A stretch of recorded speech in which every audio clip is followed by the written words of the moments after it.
40장 1절부터 6절까지 말씀입니다. 천천히 합독하겠습니다. 시작. 사령관 느부사라단이 예루살렘과 유다의 포로를 바벨론으로 옮기는 중에 예레미야도 잡혀 사슬로 결박되어 가다가 라마에서 풀려난 후에 말씀이 여호와께로부터 예레미야에게 임하니라.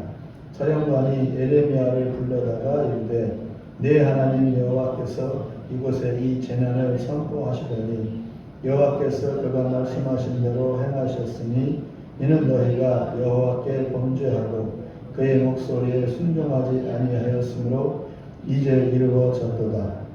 이 일이 너희에게 임한 것이니라.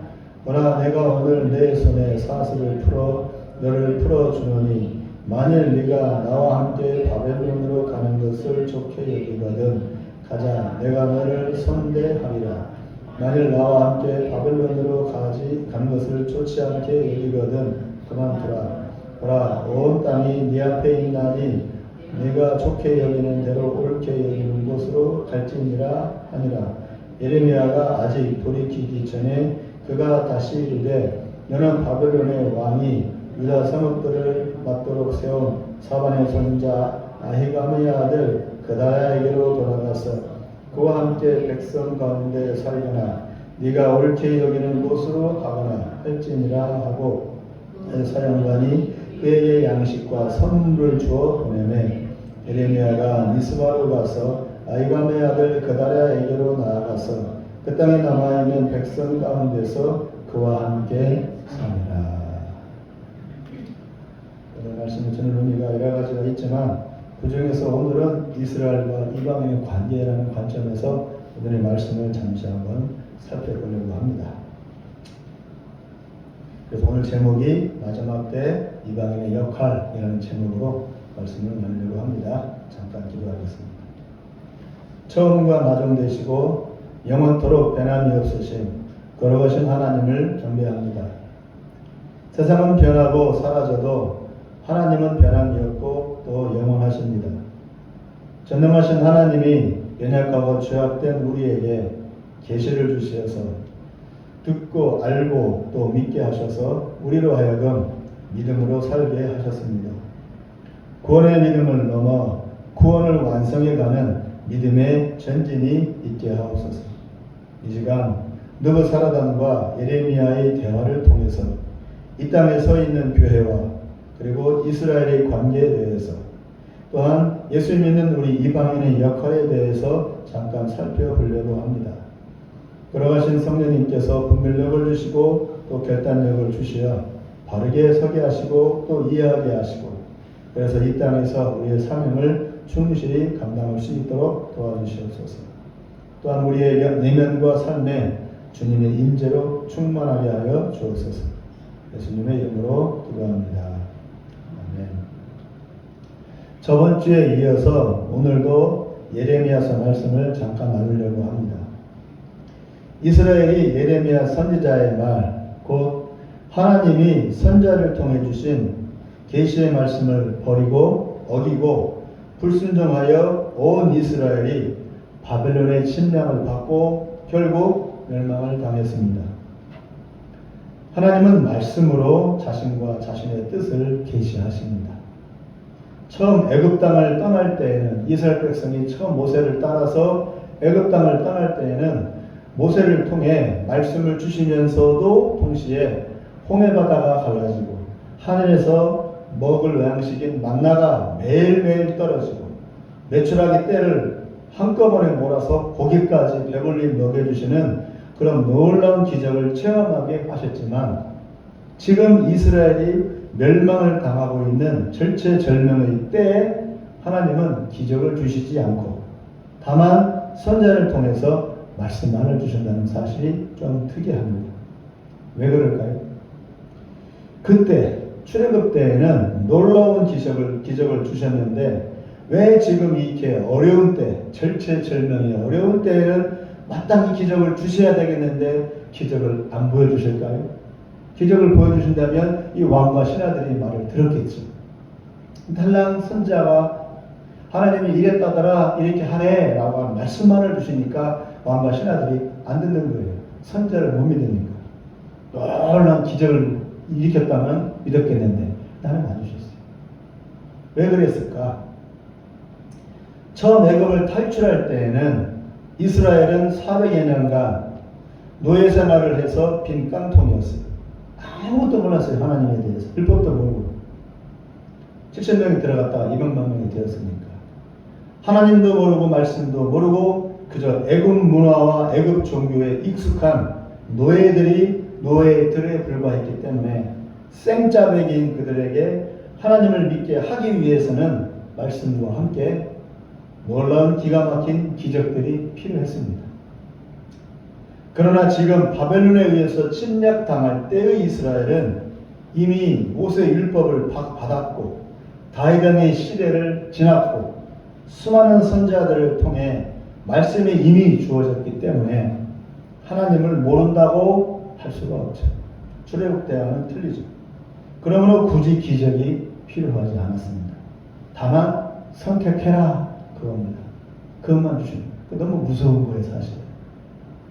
모르면은 기적을 통해서라도 믿게 만들어요. 그런데 다 아니까 하나님 기적을 안 주시고 말씀만 주고 너희들이 선택해라. 지금 시대가 그래요. 이미 말씀이 다 천지간에 퍼졌잖아요. 성경책 모르는 사람이 어디 있어요? 예수가 하나님의 아들이라는 걸 모르는 사람이 어디 있어요? 부시대들 다 알아요. 맡기는 거예요. 선택을. 너희들이 믿거나 말거나. 믿으면 구원받고 안 믿으면 불구덩이야. 지금 시대가 너무너무 무서운 거죠. 생자들에게 필요한 기적보다 선지자들을 통해 주어진 하나님의 말씀이 더 구체적이었고 더 확실했기 때문에 이스라엘은 하나님을 모른다고 핑계를 댈 수가 없었습니다. 그럼에도 그들은 불순종했고 하나님의 뜻에 등 돌렸으니 알고 죄를 지은 꼴이 되어 하나님 앞에서 더 큰 죄인이 되는 겁니다. 모르면 모를까 아는 이상.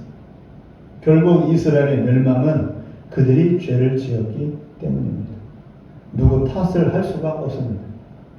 유대인이나 이방인이나 하나님은 심판하시고 징계하시고 환난을 주십니다. 구분 없이. 그러나 유대인은 버리지 않으시겠다고 그들의 조상 아브라함과 이미 약속을 했습니다.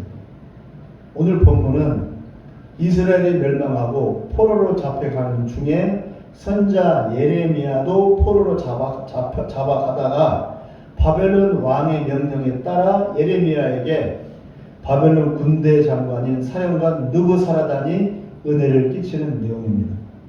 오늘 본문 말씀을 통해서 우선적으로 유대인과 이방인의 관계와 역할에 대해서 살펴보면서 우리 개인 문제를 포함한 그리스도인에 대한 전체 그리스도인에 대한 하나님의 뜻과 계획을 알아보려고 합니다. 우리 그리스도인에게 구원을 주신 이유는 우리 보고 그냥 잘 먹고 잘 자다 천국 와 그게 아니라는 얘기예요. 이 땅에 살아있는 동안에 해야 할 일이 있다는 겁니다. 바벨론의 사령관 느부사라단이 보니까 포로들 중에 선지자 예레미야가 끼어있는 것을 발견했습니다. 예레미야는 이스라엘 왕과 신하들에게 바벨론에게 항복해야 한다고 주장했던 사람입니다. 바벨론 쳐들어온 바벨론 제국에게 항복해야 돼. 싸우지 마. 그냥 항복해버려. 그러면 하나님 살려주신대. 라고 말을 했던 사람이에요. 그러니까 왕과 신하들 입장에서는 예레미야는 매운 거죠. 그러나 반대로 바벨론 입장에서는 오히려 바벨론 편을 든 사람이 되는 거죠. 바벨론 사령관 입장에서 보면 예레미야는 유대인이지만 오히려 바벨론 편을 든 결과가 되었기 때문에 느부사라단은 호감을 갖고 좋게 대해주고 있는 겁니다. 예레미야가 바벨론에게 항복하라고 한 것은 사실 바벨론 편을 들어서가 아니고 하나님이 그러라고 하시니까 그렇게 말한 것뿐입니다. 그러나 이유야 어쨌든 예레미야는 목숨을 건졌고 포로에서 풀려나게 되었습니다. 그러면서 느부사라단이 하는 말이 우리 2절 3절을 한번 다시 한번 읽어보겠습니다. 2절 3절이요. 시작.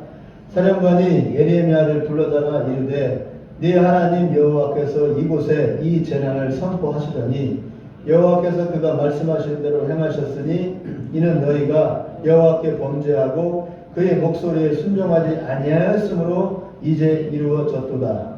이 일이 너희에게 임한 것인지. 느보 사람이 왕과 신하들보다 더 잘하나. 쳐들어온 느보 사람. 정답입니다. 이스라엘 왕과 신하들과 백성들은 하나님이 자기들을 버려서 바벨론에게 멸망당했다고 여겼지만 오히려 이방인인 바벨론 사령관이 지금 정답을 맞추고 있는 겁니다. 이스라엘 역사에서 하나님은 이스라엘에게 환난을 주고 기근을 주고 전쟁을 주었습니다. 그러나 그 이유는 그들이 하나님의 말씀을 안 듣고 다른 신을 섬겼을 때입니다.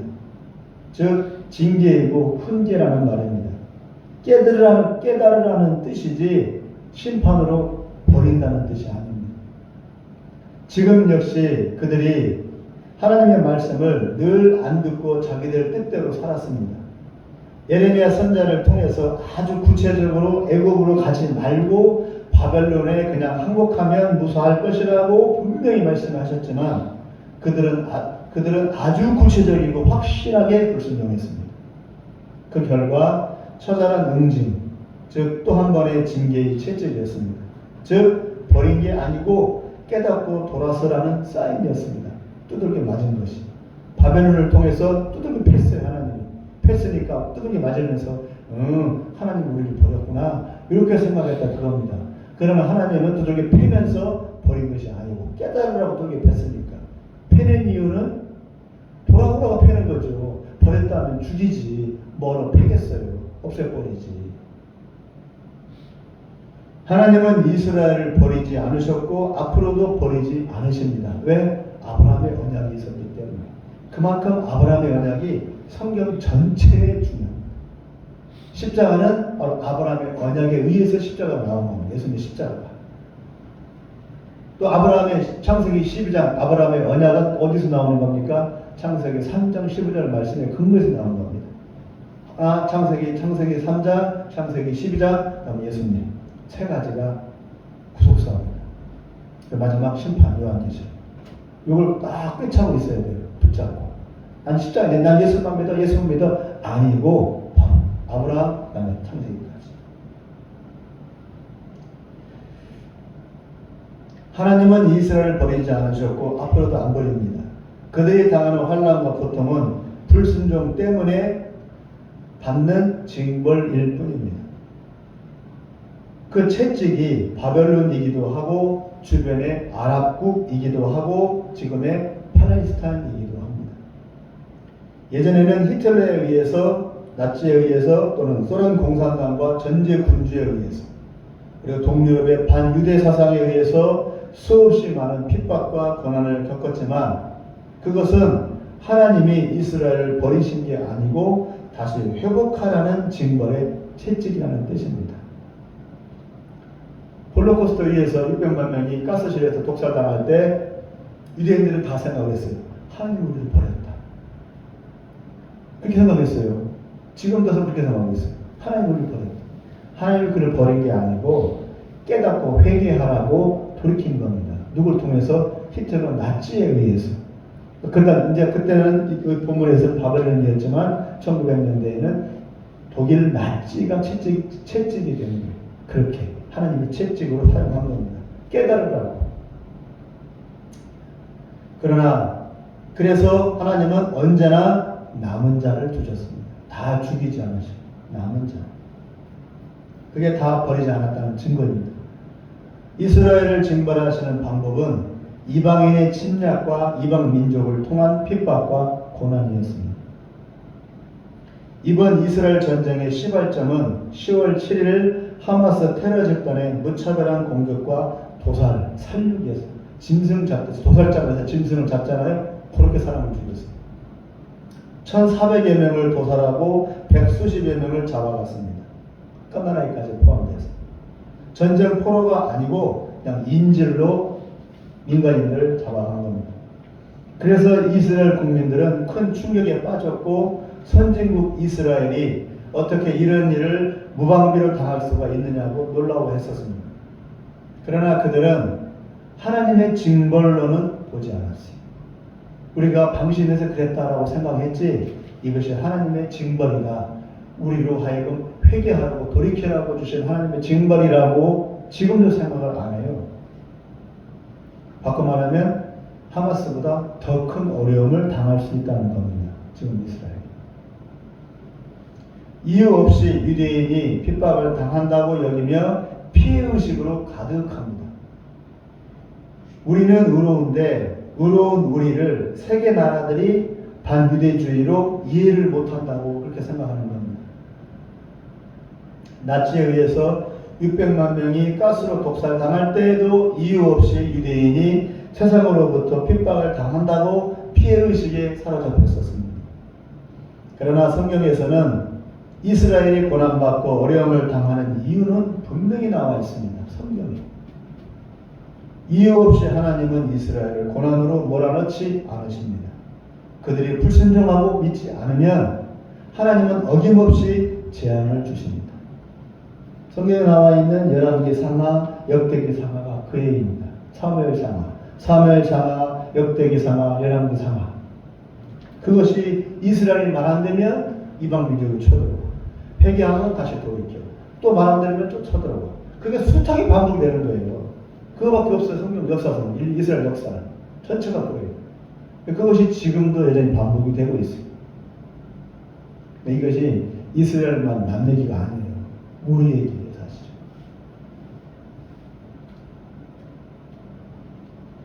그들이 불순종하고 믿지 않으면 하나님은 어김없이 재앙을 주십니다. 그리고 그 재앙은 심판이 아니라 깨달으라고 주시는 회초리입니다. 깨닫고 회개하고 그리고 다시 하나님의 이름을 부르면 문제는 해결이 됩니다. 그걸 안 해요. 끝까지 안 해요. 할례 받은 우리 유대인이 어떻게 할례도 안 받고 하나님도 모르는 이방인들에게 멸시를 당하고 이 고난을 받느냐, 잘못된 게 아니냐라고 우기면 그 고난은 계속됩니다. 끝이 안 나요.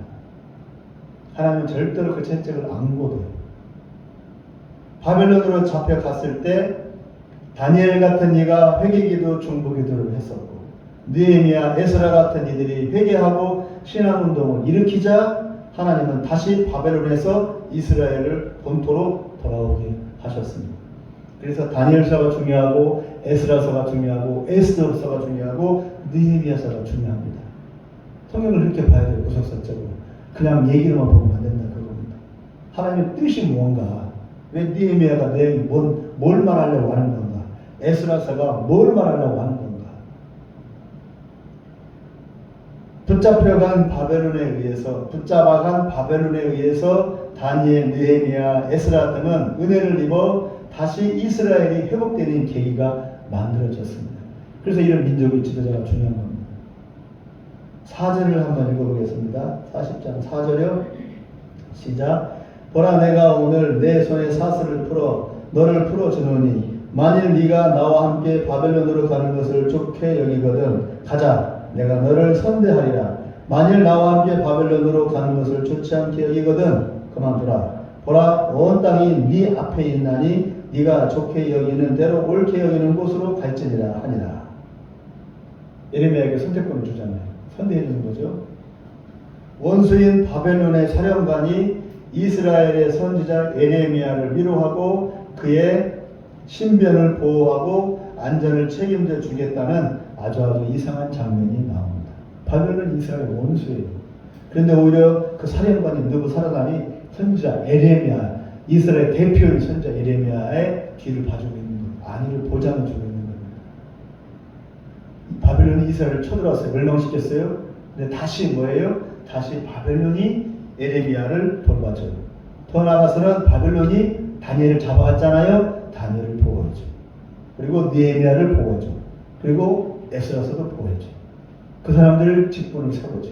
그 사람들에 의해서 회개운동이 일어나 다시 이스라엘 회복되었어요. 이상하죠?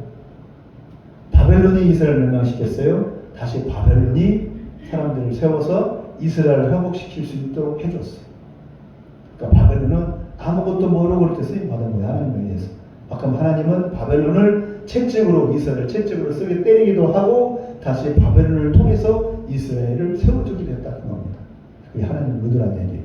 바벨론만 보고 이스라엘만 보면 몰라 왜 이런 일이 일어나는지. 아, 이스라엘 힘이 약해서 말명하거나 이렇게밖에 이해 안 되는 거예요. 그 위에 계신 하나님을 바라보라고. 바벨론을 쓰시는 하나님. 박근혜 대통령 이전에까지, 이명박 대통령까지 이 대한민국은 우파로 승승장구했어요. 보수 우파로 승승장구하면서 잘 나갔어요. 박근혜도 여자로서 처음으로 대통령이 되었어요. 박근혜 대통령 딸이기 때문에 저도 기대했어요. 그러다 박근혜 찍었고 잔뜩 기대를 했어요. 잘 나갔어요. 그러다가 중간쯤에 가서 박근혜가 결국은 뭐였죠? 탄핵을 받았어요. 왜 탄핵을 받았을까? 결국에는 하나님이 그렇게 하신 거라고 볼 수밖에 없겠죠. 진보가 힘이 있어서 그렇겠어요? 진보들이 다 까르르 수작을 들었으면 그렇겠지만은 결국 하나님이 그렇게 하신 거죠. 왜 그랬을까? 그걸 보는 거죠. 많은 믿는 분들은 왜 그랬을까? 그렇게 쭉 나갔으면은 이렇게 엉망진창이 되지 않았을 텐데. 박근혜 대통령이 탄핵받던 이후부터 노무현 나오고 문재인 나오고 그 이후부터 우리 대한민국 엉망진창이 돼버렸어요. 동성애, 반기독교, 코로나 통해서 교회 문 닫고. 왜 이런 일이 벌어졌을까? 그 시발점이었어요. 박근혜 대통령 탄핵이. 저는 그렇게 봐요. 그 중간에 이게 있었어요. 박 대통령이 그때 뭘 하느냐? 이란으로 갔어요. 히잡 뒤집어 쓰고 대통령이 히잡을 뒤집어 쓰고 그 이란으로 가서 돈 빌리러 갔어요. 그때 이란이 돈이 많았어요. 아무리 여자지만 한나라의 대통령이잖아요. 히잡까지 안 써도 돼요. 히잡은 그 이란 사람들이 쓰는 거지. 한국 사람인데 쓸 필요도 없어요. 그러니까 그렇게 잘 보려고 이제 돈 빌리러 가는 입장이니까. 또 이제 수주도 따야 되고 갔어요. 가서 이란은 누구냐? 이스라엘 원수예요. 지금도 원수고 그때도 원수. 이란의 존재 이유는 이스라엘을 멸망시키는 것. 이란 대통령이 그렇게 선포를 하는 나라예요. 이란의 존재 이유는 이스라엘을 멸망시키기 위한 그런 나라에 가서 구걸을 했어요. 돈 빌려달라. 히잡 뒤집었어요. 이스라엘을 버리고 이란을 갔어요. 이란은 하나님 앞에서 원수인 나라예요. 성경적으로 봅니다. 이란은 완전 무슬림, 극렬 무슬림이에요. 이슬람. 결국 그것이 시발점이 됐다고 보는 거예요. 제 생각이 아니라 많은 분들이 그렇게 봐요. 그 이후부터 탄핵을 간 거예요. 쫓겨나고 엉망진창이 됐고요. 결국은 하나님께서 그렇게 하니까 결국은 진보를 통해서 치시는 거죠. 이 나라를. 진보를 통해서 채찍으로 치고 계시는 거예요. 치고 계시면서 다시 이제 우파로 들어섰지만 진짜 우파는 아니라고 봐야죠. 가짜 우파. 진짜 우파들은 다 숨어 있어야지. 다 도태우파 다 잘렸고. 진짜 우파들은 숨어 있어야지. 가짜 우파는 설치는 되지. 진짜 우파는 나라를 생각하는, 진짜 보수 우파는 나라 민족을 생각하는 사람들인데 지금 우파는 자기 일심만 보존하는 그런 사람들. 저는 안 믿어요. 지금 우파라고 안 봅니다. 가짜 우파라고. 그러니까 지금 우파나 좌파나 똑같아요. 제가 봅니다. 그러면 안 되죠. 하나님께서 하나님께서 쓰시는 겁니다. 이렇게 채찍.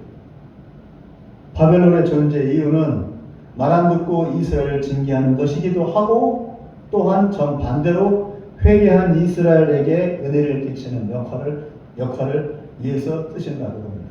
이것이 이방인의 역할입니다. 이방인의 역할은 이스라엘을 향한 채찍을 쓴 이스라엘을 치는 채찍의 역할이기도 하고 다시 반대로 이스라엘을 세워주는 역할이기도 합니다. 그 누가 하느냐? 우리 같은 이방인들이 한다고 합니다. 세상 앞에서가 아니고 하나님 앞에서의 이방인의 역할과 존재 이유입니다. 하마스에 의해서 침략당하고 전 세계에서 반유대주의의 표적이 된 이스라엘은 갈 곳이 없어요. 사실. 미국도 지금 안전하지가 않아요. 미국인 유대인들이 지금 다 알리하고 있어요. 돌아가고 있어요. 너무나 핍박이 심해서. 미국이 돕고 있기는 하지만 정치적인 이유 때문에 지금은 두 나라 간에 균열이 생기고 있어요. 지금 미국이 이스라엘의 우방이 아닙니다.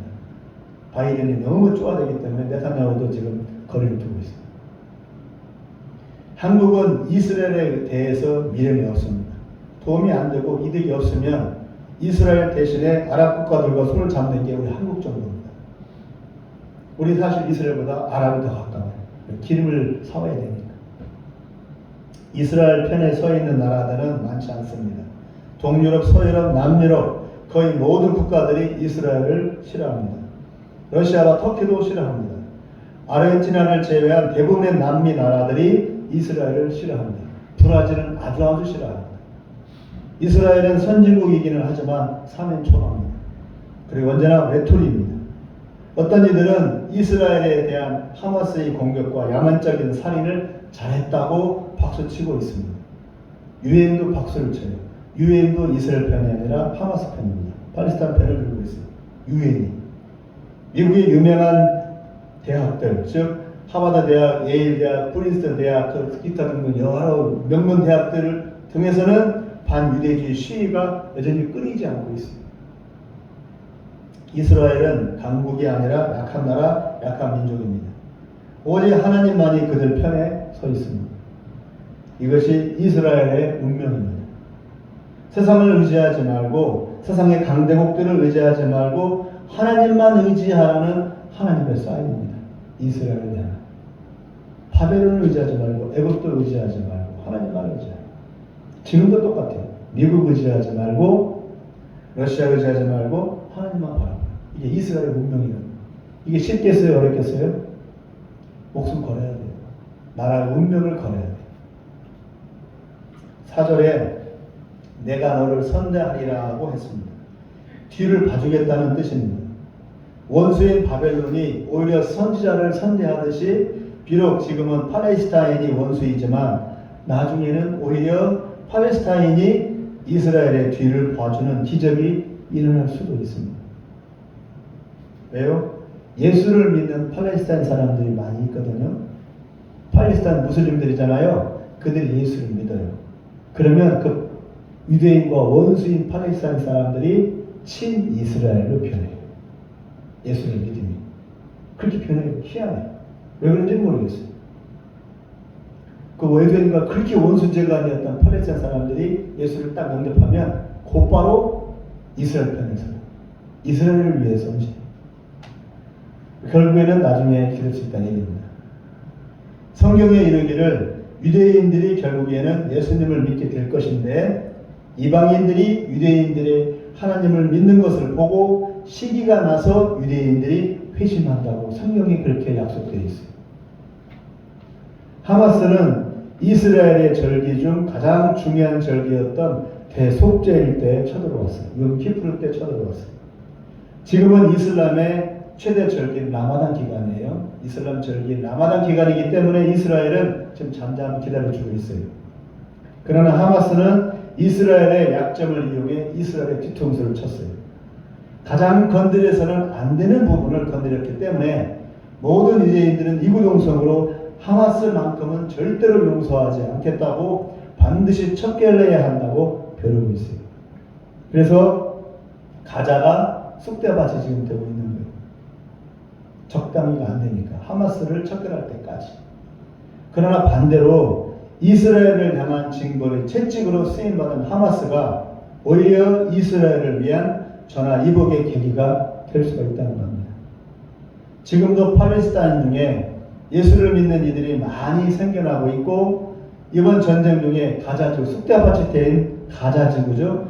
가자지구에서만 100여 명의 팔레스타인 무슬림들이 돌이켜서 예수님을 믿게 되었다고 합니다.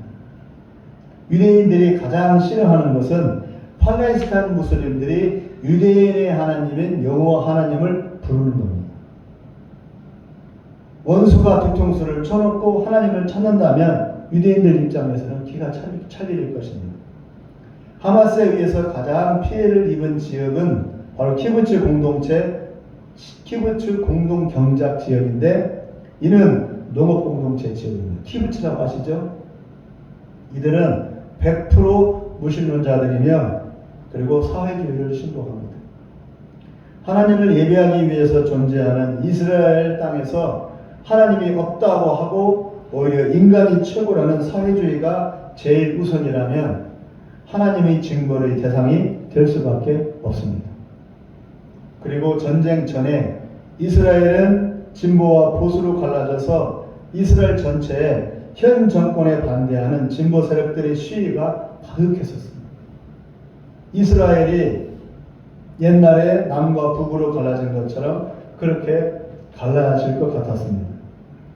현 정권 퇴진 운동이 폭발 직전까지 갔고 전 세계의 진보 세력들이 다 이스라엘로 총집합을 했어요. 그때 유튜브를 보니까 그 이스라엘 예루살렘에서 시위를 할 때 어떤 국기도 보이느냐? 인공기도 보였어요. 인공기 아시죠? 북한 국기. 인공기 거기서 왜 보이냐고. 진보 세력들이 다 결집을 한 거예요. 인공기도 보이고 동성애 무지개 깃발 있죠? 동성애 무지개 깃발도 보이고. 나부끼면서 이스라엘이 다 떠내려가기 직전에 이번 전쟁이 터진 겁니다. 그렇게 갈 뻔했어요. 전쟁이 사실은 아니할 말로 잘 터진 거예요. 이번 전쟁이 안 터졌으면 이스라엘은 두 쪽에 났어요. 그리고 진보 세력이 네타냐후를 쫓아내버리고 정권을 잡았을 거예요. 그럼 이스라엘은 희망 없어요. 그 결과 진보 보수 간의 싸움이 하마스가 쳐들어오는 바람에 잠잠해졌어요. 그 시위가 끝쳤어요. 그 시위를 끝일 방법이 없었어요. 전쟁 때문에 시위가 끝쳤어요. 그리고 일체 단결하여 하마스를 척결하자, 인질들을 구출하자, 이스라엘을 지키자는 슬로건 아래에서 모든 국민들이 단결하게 됐어요. 이번 전쟁 때문에. 이번 전쟁이 아니었다면 이스라엘은 두 쪽에 났어요. 전화위복이 된 거죠. 채찍이 되기도 하고 이스라엘을 살려주는 역할을 하게 된 거예요. 1,400여 명이 죽고 백수십여 명이 잡혀간 결과 이스라엘이 우선은 당하게 된 겁니다. 바벨론의 침략 이후에 70년 동안 이스라엘은 포로 생활을 하면서 오히려 하나님을 찾게 되었고 가난한 마음으로 엎드리고 회개했습니다. 70년 동안 바벨론에서 잡혀갔지만 포로 생활 중에 회개하고 환란이 회개로 회복된 것입니다. 전 세계가 이스라엘을 비난하고 등을 돌릴수록 이스라엘이 더 힘을 어려워지고 위급해질수록 그리고 이스라엘이 더 분열하고 더 들끓고 더 혼란스러워질수록 이스라엘에게는 회복과 구원의 날이 더 가까이 왔다 그겁니다. 이스라엘의 예배를 회복하고 다시 하나님을 찾기까지 그리고 예수와의 이름을 부를 때까지 이스라엘은 더 어려워지고 더 난리가 날 것이고 그에 따라 세계도 더 위태로워지고 위험한 지경으로 내몰릴 것입니다. 이스라엘 문제가 아니라 이스라엘 문제는 우리와도 직결된다 그겁니다. 주의 날이 다가오기 때문입니다. 평안하다 할 때가 환란이 오는 때이고 환란이 극심해지고 절망이 가득할 때가 바로 소망과 기쁨의 날이 됩니다. 시대가 어렵습니다. 이스라엘과 온 이방 나라들이 지금 들끓고 있습니다. 지금은 어떻게 갈라진 줄 아세요? 이스라엘 편에 드는 나라, 이스라엘을 반대하는 나라. 세계가 이렇게 갈라졌어요. 이스라엘 중심으로 해서 이스라엘 편은 나라, 이스라엘 반대하는 나라. 그렇게 갈라졌어요. 특이하죠? 이 난국을 해결할 수 있는 길은 온 세상이 예수님을 구주로 영접하는 겁니다. 그러나 여기에는 과정과 절차가 있습니다. 성경이 예언된 대로예요. 그냥 곧바로 예수님 오시지 않는데요. 곧바로 마지막 날이 오지 않는데요. 절차가 있대요. 절차에 뭐가 있다고요? 이스라엘이 있다고요. 그래서 자꾸 이스라엘 얘기를 하는 겁니다. 괜히 이스라엘 얘기를 하는 게 아니라. 한국은 이스라엘이 존재하기 때문에 한국이 존재하는 거예요. 이스라엘이 없으면 한국은 존재할 수가 없는 거예요. 미국도 마찬가지예요. 그게 성경 내용이에요. 제 얘기가 아니라. 마지막 때 온 이방인들이 이스라엘을 돕고 이스라엘의 회복을 위해서 눈을 돌릴 때가 있을 것입니다. 예전부터 이스라엘이 예배하며 존재했기에 온 세상이 그나마 지금까지 오게 된 겁니다. 이제 온 열방이 이스라엘을 위해 기도하고 이스라엘의 회복을 위해 노력하고 마음을 모으면 누구보다 하나님이 기뻐하시는 거예요. 하나님은 아브라함과 이미 약속을 해서 이스라엘을 버리지 않기로 이미 결정을 하셨기 때문에. 그리고 창세 이후부터 계시하신 하나님의 뜻과 계획이 완성이 되는 겁니다. 이미 선지자들과 역사를 통해 알려주셨듯이 이스라엘과 이방 나라들과의 관계 속에서 하나님의 구속이 완성되고 주님의 나라가 임할 것입니다.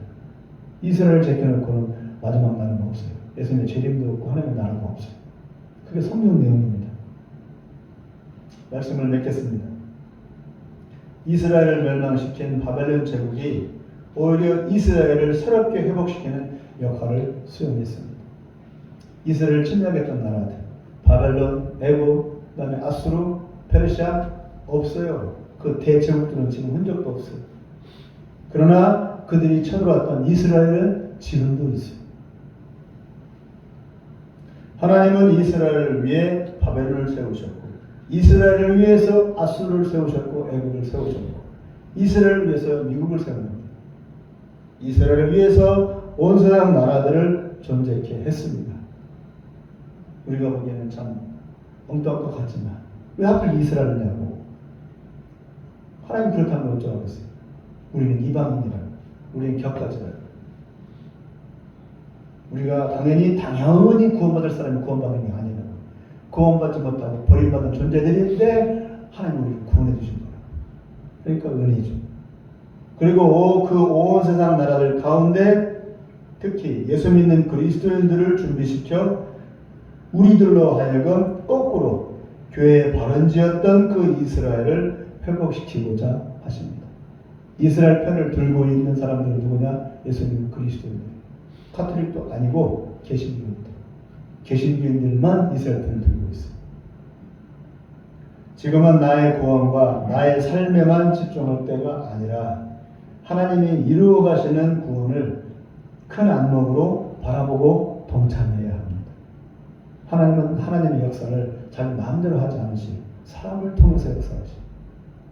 그래서 아담을 만들고 예수님을 인간의 모습으로 보내신 이유가 그것 때문에. 세상이 아무리 들끓어도 우리 믿는 이들은 이스라엘을 예의주시하고 성경에서 말씀하는 하나님의 구속의 과정과 완성을 면밀히 살펴야 할 것입니다.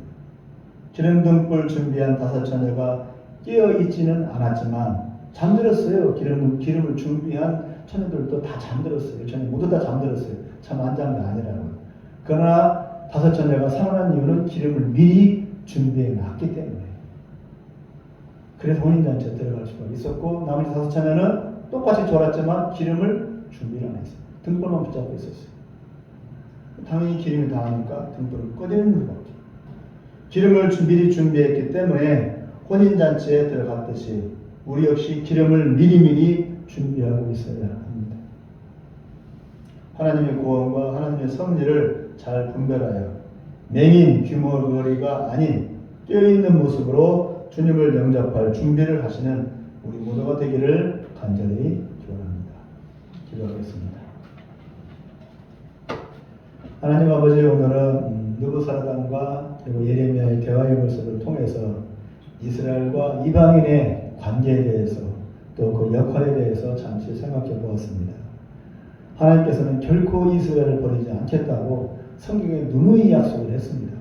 그러니까 세상은 다 망해도 이스라엘은 멸망하지 않습니다. 그렇게 본다면 우리 이방인 우리가 과연 어떤 마음으로 이스라엘을 바라봐야 할 것이고 이스라엘을 향하신 하나님의 마음이 어떠한가를 마땅히 깨달아야 할 것입니다.